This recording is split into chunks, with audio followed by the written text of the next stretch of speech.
Difficile d'attirer les investisseurs vers le Mali lorsque 90% du territoire sont classés en zone rouge et déconseillés aux investisseurs. Une tâche difficile, mais pas impossible. Des experts en communication de crise, des spécialistes en commerce et en relations internationales ont expliqué aux diplomates comment vendre les atouts du Mali. Au terme de l'exercice, les conseillers savent désormais convaincre les plus incrédules.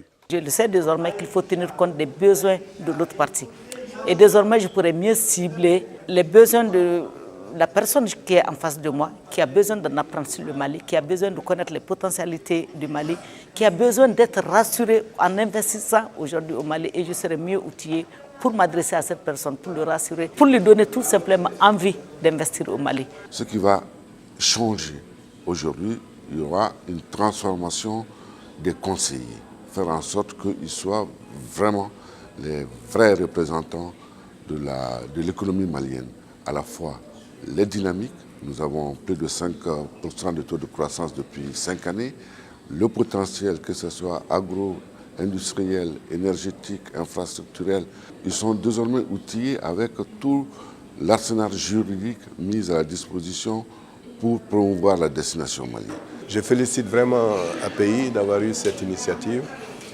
Et je sais que les conseillers qui sont venus également ont trouvé la session très enrichissante et que tout le savoir qu'ils viennent d'acquérir ou de devoir renforcer en eux, tout ce savoir, ils le mettront au service du Mali et de son développement. Le chemin est encore long et semé d'embûches, mais l'Agence malienne pour la promotion des investissements n'entend pas baisser les armes. Après la session de Paris, l'API prévoit d'autres actions à l'intention d'autres diplomates maliens. Donc c'est le début de quelque chose, c'est le début d'un long voyage. Ce qui nous reconforte, c'est que nous avons pensé que c'était utile et ceux qui ont été invités à y participer ont confirmé. Donc ça veut dire qu'il faut continuer. Et nous avons l'intention de continuer avec le support de toutes les parties, de toutes les autorités. Et ce qui est aussi encourageant, c'est que ceux qui ont participé nous ont dit « on pensait savoir comment faire ce travail-là, mais grâce à vous aujourd'hui, nous avons vu que nous sommes loin de la bonne façon de faire et que nous avons appris cela. » Donc ça c'est encourageant. Après cette session, la diplomatie malienne est désormais résolue à faire sa mue vers une diplomatie dynamique, voire agressive.